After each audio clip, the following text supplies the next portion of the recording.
Alright guys, what's up? Welcome to the first ever real Matt Kanakari clothing video.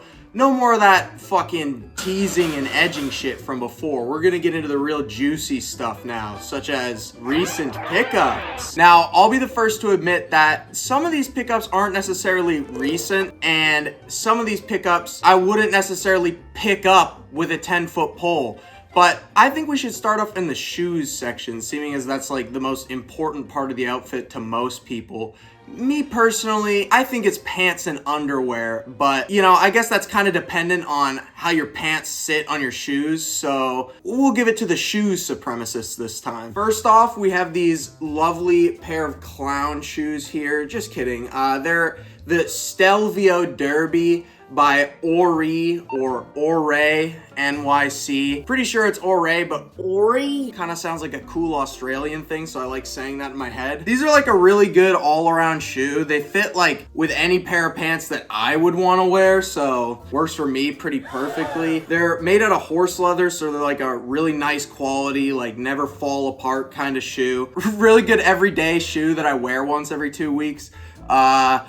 Secondly, we have these BBS 11 Bombaclat Giat 5 running shoes by Boris Bijan Sonberry. I love these so much, man. Like, the dye job on these is just awesome. Like, it has me looking like I just took a step in an oily puddle at the gas station, and I feel like you don't get that many other places, you know? I can walk like 30,000 steps in these without getting uncomfortable, so these are try walking a mile in my shoes 5s. Thirdly, we have the most difficult shoes to put on in my entire fucking stupid life.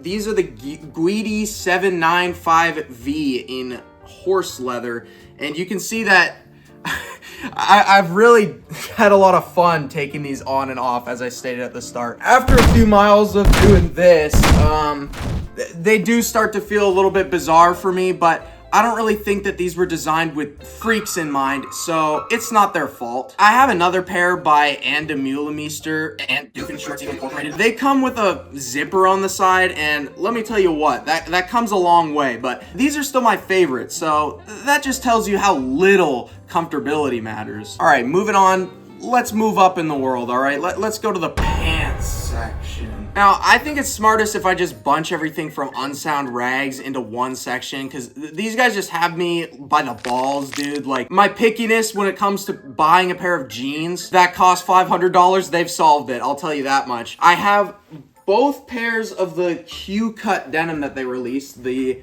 cement colorway, and I also have the over-dyed black colorway that's sitting beside me with these. I don't think that these are over-dyed, actually. I think that they're just perfect, but, you know, I didn't make these, so fuck me, I guess. I'll just show you this pair to show off the features. They have this cool little cracked leather tag on the side here. They got this, like, extra seam. These are a made in the USA salvage denim, so really nice quality and durability on that. I do have to deduct some points though, unfortunately, because this is not Japanese salvage denim. Next up, we have the Unsound Rustler cut Italian moleskin jeans. These are actually massive, alright? I took these to a tailor to get some length removed, but I didn't want to ruin like the oversized like fit of them. So it must have been a little bit weird for them, like having me remove some length, but not enough so that I don't still step on the heels and like fuck up what they're tailoring. But yeah, these are a really nice thick moleskin, and you can probably see tons of like dog hair and dog fur all over this as I'm showing them off. I promise I use a lint roller on these before I leave the house. But when I saw the promotional photos for these, I just thought to myself, will Playboy Cardi glance in my direction if I'm wearing these? Yes, so here they are in my hands, and these are really cool. So thank you to Unsound Rags for letting me buy them, I guess. I didn't get a discount code or anything. Yeah! We have probably one of my favorite pairs of pants ever. These are the Somar flared tassel trousers. I really went full panda buy consumerist loser when it came to these because I bought 2 pairs in case one gets fucked up, and they're now releasing a waxed pair, and I'm gonna buy that too. These are some really good habits that you guys should maybe emulate. These are just so fucking cool, dude. Really insightful commentary, Matt. But yeah, my love for these really just comes down to these little fidget toys that they come with right here. Like, how could you not love a pair of pants that comes with free entertainment for 8-year-olds? And what better way to show that I love these than moving on to the next pair of pants. These are also from Somar. Ooh, I have them on a hanger. They must really be something special, right, guys? These are the Ahab boot cut denim, and they come with this really cool leather waistband and leather pockets. Let me tell you, this leather waistband really shines through whenever I want to wear a belt. These also have like the only convenient pocket I've ever seen on any pair of jeans, so big props to the Somar research division for pumping that one out, because these are actually a really nice pair of pants to wear. They don't only just look good. Final pants item that we're gonna talk about is the one that I've been wearing this whole time. The FFF Postal Service flare cargos. I don't know what it is with me and flare pants, but let me tell you, man, just like everyone else, I was wearing these way before they were cool. And being a short little guy, 6'4", flare pants are kind of just like the cheat to having the world against you, you know? When these like stack and show that my legs aren't long enough for them, it actually looks kind of good. So I really appreciate flare pants for that. But yeah, I love the pockets on these.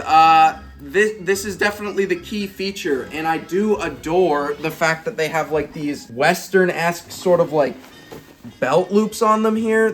Just very nice details. It's the devil of the details with FFF Postal Service, guys. Moving on again, we are now at the jackets/top section. So if you want to go get a snack or go to the bathroom or stop watching the video entirely, I'll let you pause here. But for everyone that's stuck around, I got a little secret for you. This is the Raf Simons 2005/2006 figure 8 pocket jacket, and I'm pretty sure this was originally like a dark navy or black colorway. I just love this faded color on it so much more than whatever it originally was. So yeah, if you want a jacket like this, leave your clothes out in the sun for days on end. They will turn out exactly like this, and they will get a Raf Simons tag too. I was pretty much like obsessively searching the internet for this jacket ever since I saw it for the first time, and after like a few months of looking it up every couple days, I finally found it. Of course, not long after I got this, one of the only fashion YouTubers that I consistently watch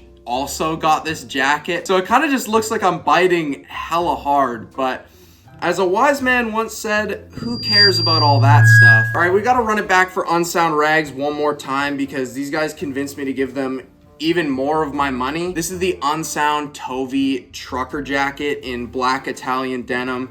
And let me tell you, man, when this thing first released, I just could not say no to it. Like the shape, the fit, the color or lack thereof, it was just all way too enticing for me. So this is definitely one of my favorite jackets that I have. I love how the sleeves flare out at the end a little bit if you like unbutton them, but maybe that's actually every jacket in the entire world. The sleeves are very thin at the top though. Like if you're my little lady and you get cold at night, then tough fucking luck, because you're not gonna fit into this. Overall, really cool jacket on Sound Rags. I just wish that it didn't make me so rude towards women. All right, it's time to get sexy. We're moving on to the leather. This jacket, I feel, requires no introduction and also no maintenance. This is the Mechanic Cowhide leather jacket from No Maintenance. It's got this cool little pocket here in case you want to put your phone into it and bend over later and drop it. In all seriousness, this is a very nice jacket. It's one of the softest that I've ever felt, like softer than a baby's bottom. I'm not speaking from experience. Here's by far the funniest item that I own. It also helps that it's kind of cool. This is a Junya Watanabe reversible tactical vest. I'm not gonna reverse it right now, fuck you. That's just so annoying and so hard to do. And also, I just prefer this style. Like, I only really wear it this way. It suits all my needs around town. Walking into a police station really frantically, asking homeless people for drugs. This is just the perfect multifaceted wardrobe item, I feel like. Since I'm not gonna reverse it, I will show you. This is basically what it looks like when it reverses. It's a plain camo vest, which is all right, but like I said, it doesn't really fit my needs. But yeah, really cool item that's gonna have me arrested at gunpoint someday. All right, guys, switch up of the century. We're talking about accessories now. Oh, my sunglasses? Oh, these?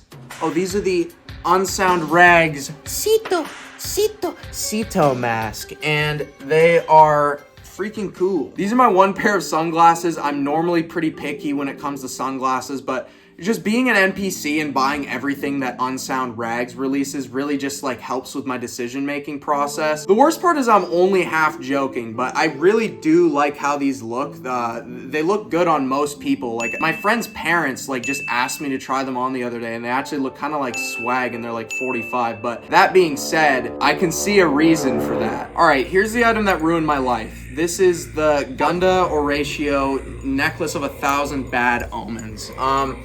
Not actually sure what this is really called. I just always see it listed as multi-pendant necklace if I ever see it online. But yeah, the multi part is really true. Like, there's so many different symbols on this, so many different meanings.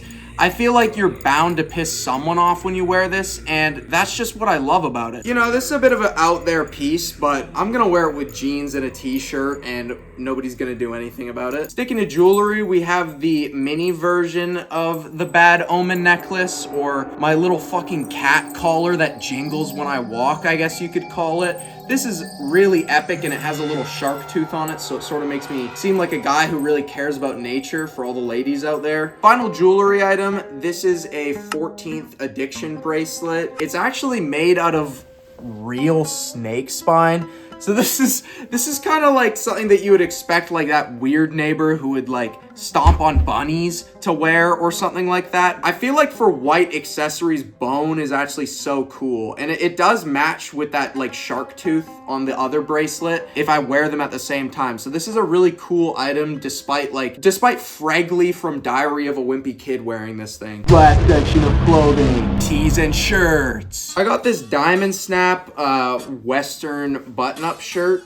This is pretty tight on me, honestly, but as well as being tight, it is also sick and gnarly, so I think I can deal with that. This right here is a sample tee from Unsound Rags. Right here you can see a tiny little bit on the graphic that just has a testament to the quality. Abhorrent. Not to be a huge hater, I do love how this shirt works. It was $60, by the way. I can't fold it up without this print bleeding onto the rest of the shirt, and I do genuinely just feel like, come on. Obviously, I'm not an Unsound Rags hater, as you can tell from like earlier in this video. Like, you guys could just go to their website instead of watching my thing, and I guess you get the same experience. Basically, the motto is, looks really cool, love it guys, but what the hell. Next up, we have something that's not really a tee or a shirt, I guess. This is a number 9 distressed knit sweater. It's pretty thin, so I mostly just wear it as like a layering piece, but I might wear it in the summer to be a contrarian for fun. And if we're being completely honest here, guys, I really doubt that I would have bought this if it didn't say number 9 on the tag. So that speaks volumes about this item, I feel. Don't fret, my little angels. We're back to t-shirts. You don't have to worry about those other scary clothes. They won't hurt you anymore. This is a vintage Death in June tee that I got in the same order as the Unsound Rags sample tee. And this one being like 20 years older and the print not being worn off, I think you can see where I'm going with this. I'm sorry, I'll shut up about that now. But yeah, very awesome shirt. I don't know what this logo means. I like saw some like Ukrainian freedom fighter with like this as their profile picture, so maybe this means something really cool and virtuous. I guess I should mention that this is a band tee, if you don't know what Death in June is. I haven't listened to a single song from them, but I am glad that this shirt went to a real fan. All right, guys, we're now honing in on peak stinky core. This is a Undercover 2004 Scab Giz tee. I just love this collection, so I've bought multiple shirts from it. I just didn't even really care what the design is. Kind of makes me look like one of those white guys that have like a tribal tattoo, but that's okay. I think it's cool anyway. They have this nice white stitching here on the outside, so I'm blessed every day to be asked if my shirt is inside out. But yeah, this is a Japanese size medium, so kind of like a certified twink when I wear this thing. I think I'm allowed to say that word. All right, guys, that was the final piece of clothing. I have nothing to live for anymore, so if you want to go see me handle a firearm, now's the time. Hey guys, I just figure, you know, while I'm in Texas, I'd express myself the only way I know how. So we have some popular fashion trends of the current times around here, and I'm just gonna rate them and express myself. Don't try this at home unless you have guns at home. First off, we have the old money aesthetic. I think you guys can already guess what the fuck I think about this one. Oh, my bad, guys. He got a warning shot, that's all. Next up, we have Timberlands. I'll give it to you. It's like a classic shoe, but the fact that people just think they can put this on any outfit and it makes it like godly. I think I need to knock them down a peg or two. Hey, nice name. Next up, we got Janko jeans. I'm gonna spare them because I feel like I'm being too predictable right now. Let's move everything along. Next up, we got whatever this monstrosity is over here. Fucking New York logo on something or whatever. I'm so glad that I'm in Texas and not New York because I'm not doing this in Texas. That was awesome. Next up, we have Balenciaga Raver jeans, or opium aesthetic, or allegations core is probably the best term for it. I think you guys know where this is going. I'm not going to do anything to just kidding. We have the Onitsuki Tiger and the Kill Bill shoes. They're not that bad, but I just felt like that. The fur boots, I feel like I should kill them, but like everybody that wears these is gonna do it to themselves eventually. So they just get one shot. I'll just maim them for now. All right, guys. So round two. I couldn't fit all these on the targets the first time, but I noticed that the fur boots are still alive for some reason. So we just one more for good measure. Next up, we got Y2K, forced Y2K. I feel like you guys, look up Y2K star shirt and you'll see this a billion times. So if I get rid of this in the world's not really fucking losing. So yeah, there's that. Cowboy boots, I'm not even gonna fucking touch those. Those are actually cool as shit. And I'm in Texas, so I feel like I'm just gonna get hit with a 50 cal, but from like 2 miles away if I even diss these for a moment. Next up, we have Salomons.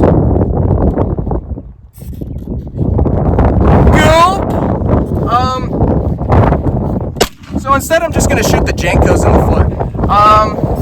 Next up, finally, we have Yeezy Gap sweater, or just like boxy cropped hoodies. And I'm sure you guys have heard a lot about like the comments that Kanye West made. So